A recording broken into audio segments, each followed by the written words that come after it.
Hello, ഇന്ന് നമ്മുടെ day 18 ആണ്. അപ്പോൾ ഇന്ന് രാവിലെ ഞാൻ കഴിച്ചത് ഇടിയപ്പവും കടലക്കറിയായിരുന്നു. നല്ല സൗണ്ടിന് ബുദ്ധിമുട്ടുണ്ട് ഇവിടെ, അതൊന്ന് എക്സ്ക്യൂസ് ചെയ്യണം. ഞാൻ ഓൾറെഡി കഴിഞ്ഞ വീഡിയോയിൽ കാര്യം പറഞ്ഞിട്ടുണ്ട്. അപ്പം അതാണ് ഞാൻ കഴിച്ചത്. അപ്പോൾ കഴിഞ്ഞ വീഡിയോയിൽ ഒരു കമൻറ്റ് വന്നിട്ടുണ്ടായിരുന്നു, ഷുഗർ മാത്രം കട്ട് ചെയ്തിട്ട് ഈ മന്തി, അൽഫാം, നെയ്ച്ചോറ് അങ്ങനത്തെയൊക്കെ സാധനം റെഗുലറായിട്ട് കഴിക്കാൻ പറ്റുമെന്ന്. അങ്ങനെ കഴിക്കാൻ പറ്റില്ല കേട്ടോ. അങ്ങനെ കഴിച്ചിട്ട് ഒരു ബെനിഫിറ്റ് ഉള്ളതായിട്ട് എനിക്ക് തോന്നുന്നില്ല. പിന്നെ ഇപ്പം എൻ്റെ ഈ ഇടയായിട്ടുള്ള റൊട്ടീൻ നോക്കിയിട്ടാണ് അങ്ങനെ ചോദിച്ചതെങ്കിൽ എനിക്കിപ്പോൾ അങ്ങനത്തെ സിറ്റുവേഷൻ ആയതുകൊണ്ടാണ് ഞാനതൊക്കെ കഴിക്കുന്നത്. പക്ഷെ അത് ഞാൻ ഓവർകം ചെയ്യും. അതിൽ നിന്ന് എനിക്ക് പെട്ടെന്ന്, കാരണം ഞാനിപ്പോൾ ഇങ്ങനെ പെട്ടെന്ന് അതിൽ നിന്ന് ആ ഒരു പാറ്റേൺ മാറിയോണ്ട് തന്നെ എനിക്ക് പെട്ടെന്ന് പാറ്റേണിലോട്ട് ട്രാക്ക് ആകാൻ പറ്റും. അത് അങ്ങനെ ഒരു കോൺഫിഡൻസ് എനിക്ക് നന്നായിട്ടുണ്ട് കേട്ടോ. അതുകൊണ്ടാണ് എനിക്ക് ബുദ്ധിമുട്ടില്ല എന്ന് ഞാൻ പറഞ്ഞത്. അപ്പം ആ ചോദ്യത്തിനുള്ള കാരണം ഇതാണ് കേട്ടോ. അപ്പം ഞാനൊരു 9 മണിയായപ്പോൾ ബ്രേക്ക്ഫാസ്റ്റ് കഴിച്ചു. ഇപ്പം ഒരു ഉച്ചയായിട്ടുണ്ട്. ഉച്ചയ്ക്ക് ഞാൻ കഴിച്ചത് പൊറോട്ടയും ബീഫാണ്. ഇത് ഫുള്ളൊന്നും ഞാൻ കഴിച്ചിട്ടില്ല കേട്ടോ. ഞാൻ ആകെ ഒരു പൊറോട്ടയെ കഴിച്ചിട്ടുള്ളൂ. പിന്നെ ബീഫ് ഞാൻ അത്രയും കഴിക്കത്തില്ല. ഞാൻ വാങ്ങിച്ചു, പക്ഷേ ഞങ്ങൾ ഷെയർ ചെയ്യുവാണ് കേട്ടോ. ഞാൻ അത്രയൊന്നും കഴിക്കില്ല, കാരണം എനിക്ക് ബീഫ് ഇഷ്ടമില്ല. വേറെ ഒരു ചോയ്സ് ഇല്ലാത്തതുകൊണ്ടാണ് നമ്മൾ ബീഫ് മേടിച്ചത് തന്നെ. അപ്പോൾ അത് ഞാനൊരു 1 മണി ആകുമ്പോൾ കഴിക്കും, അല്ലെങ്കിൽ 1:30. ഇപ്പോഴെൻ്റെ ഒരു ടൈമിങ് തെറ്റായിട്ടാട്ടോ പോകുന്നത്. അതുകൊണ്ട് തന്നെ ഞാനത് പറയുന്നില്ല. നിങ്ങൾ കഴിക്കുമ്പോൾ ഒരു 1 മണിക്ക് മുന്നായിട്ട്, 12:30 to 1 മണി ആ ഒരു ടൈമിൽ കഴിക്കുന്നതായിരിക്കും ഏറ്റവും ബെനിഫിഷ്യലായിട്ട്. അതുപോലെ തന്നെ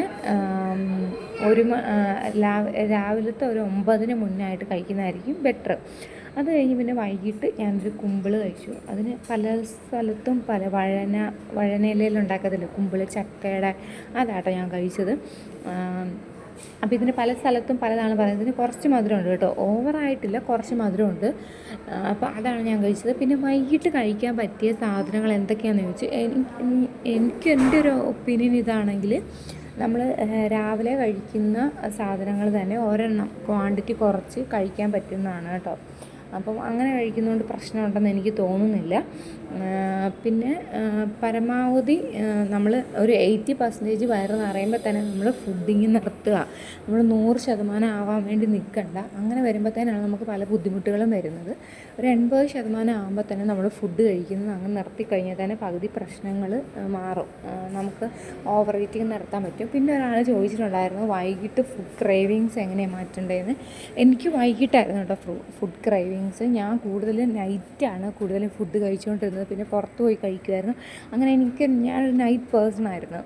അതിൽ നിന്ന് ഞാൻ മാറ്റിയെടുത്തതെന്ന് വെച്ചാൽ, ഞാൻ നേരത്തെ ഉറങ്ങാൻ തുടങ്ങി. ഞാനൊരു 9 മണിക്കുള്ളിൽ ഫുഡ് കഴിച്ച് ഉറങ്ങാൻ നോക്കും. അപ്പോൾ പിന്നെ നമുക്ക് വലിയ ക്രേവിങ്സ് ഒന്നും വരത്തില്ല. നമ്മൾ ഉറങ്ങിക്കഴിയുമ്പോൾ പിന്നെ ഒരു കാര്യവും നമ്മൾ അറിയാൻ പോകുന്നില്ല. അതുകൊണ്ട് തന്നെ നമുക്കൊരു ബുദ്ധിമുട്ടും ഉണ്ടാകുന്നില്ല. അപ്പോൾ ഞാൻ ചെയ്തത് അതാട്ടോ, നേരത്തെ ഉറങ്ങാൻ തുടങ്ങി. അപ്പോൾ പിന്നെ ബുദ്ധിമുട്ട്, നൈറ്റ് ക്രേവിങ്സ് അങ്ങ് മാറി. പിന്നെ നല്ലോണം വെള്ളം കുടിക്കുക. നമ്മൾ ഈ ക്രേവിങ്സ് ഒക്കെ വരുമ്പോൾ നമ്മൾ ഉറങ്ങാതിരിക്കുകയാണെങ്കിലും വെള്ളം കുടിക്കുക ഒക്കെ ചെയ്യുക. പിന്നെ മാക്സിമം ഈ ഫുഡ് റിലേറ്റഡ് വീഡിയോസ് കാണാതിരിക്കുക. ഫുഡിൻ്റെ ഫുഡ് ഉണ്ടാക്കുന്നത്, കുക്ക് ചെയ്യുന്നത്, കഴിക്കുന്നത്, അങ്ങനത്തെയൊക്കെ വീഡിയോസ് കാണാതിരിക്കുക. കാരണം നൈറ്റാണ് നമ്മളെല്ലാവരും ഫ്രീ ആയിട്ടിരിക്കുന്ന ടൈം. ആ ടൈമായിരിക്കും നമ്മൾ കൂടുതലും ഇങ്ങനത്തെ കാര്യങ്ങളൊക്കെ ചെയ്യുന്നത്. അതുകൊണ്ട് തന്നെ നൈറ്റ് നമ്മൾ കൂടുതലും നമ്മുടേതായ എന്തെങ്കിലും കാര്യങ്ങളിലേക്ക് തിരിയുവാണെങ്കിൽ നമുക്ക് ആ ക്രേവിങ്സ് ഒഴിവാക്കാൻ പറ്റും. അപ്പോൾ ഇത്രയൊക്കെയായിരുന്നു എനിക്ക് പറയാനുണ്ടായിരുന്നത്. പിന്നെ അതിനുശേഷം ഞാൻ കുറച്ച് നേരം നടന്നു. ഫുൾ എനിക്ക് കംപ്ലീറ്റ് ചെയ്യാൻ പറ്റിയിട്ടില്ല. അതെനിക്കിനി ബാക്ക് ടു ട്രാക്ക് വരണം. പക്ഷെ ഞാൻ എന്നെക്കൊണ്ട് പറ്റാവുന്നതൊക്കെ ഇപ്പോൾ ചെയ്യുന്നുണ്ട്. അപ്പം അത്രയൊക്കെയായിരുന്നു നമ്മുടെ ഇന്നത്തെ കാര്യങ്ങൾ. പിന്നെ നിങ്ങൾ ചെയ്യാൻ പറ്റുന്ന കാര്യങ്ങൾ, നിങ്ങൾക്ക് കുറച്ച്, ചിലവർ എന്നോട് പറയുന്നുണ്ട് ഒരു ഭാഗത്തിന് മാത്രം, അതായത് കൈവെള്ളം കുറയ്ക്കണം, കാലുവെള്ളം കുറയ്ക്കണം.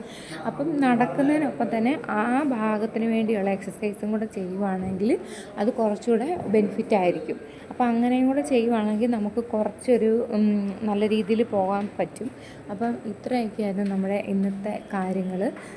എല്ലാവർക്കും എല്ലാം മനസ്സിലായെന്ന് വിചാരിക്കുന്നു. എന്തെങ്കിലും ഡൗട്ട് ഉണ്ടെങ്കിൽ എനിക്ക് DM ചെയ്യുകയോ അല്ലെങ്കിൽ കമൻറ്റ് ഇടുകയോ ചെയ്താൽ മതി, ഞാൻ പറഞ്ഞു തരുന്നതാണ്. പിന്നെ DM ചെയ്യുമ്പോഴത്തേനും മാക്സിമം നിങ്ങൾ വീഡിയോസ് കണ്ടിട്ടൊന്ന് DM ചെയ്യുകയാണെങ്കിൽ കുഴപ്പമില്ല. പലരും വീഡിയോസ് ഫുൾ കാണാണ്ടാണ് പറഞ്ഞ കാര്യങ്ങൾ തന്നെയാണ് പിന്നെയും ഡൗട്ടായിട്ട് ചോദിക്കുന്നത്. പറഞ്ഞത് തന്നെ പിന്നെയും പറയാമെന്ന് വെച്ചാൽ നമുക്കും ബുദ്ധിമുട്ടുള്ള കാര്യമാണ്. അപ്പോൾ അത്രയൊക്കെയായിരുന്നു. അപ്പോൾ നാളെ നമുക്ക് അടുത്തൊരു ഡേയുമായിട്ട് കാണാം. അതുവരെ എല്ലാവരും സേഫായിട്ടിരിക്കുക, സെക്യൂർ ആയിട്ടിരിക്കുക, ഹെൽത്തി ആയിട്ടിരിക്കുക. ബൈ.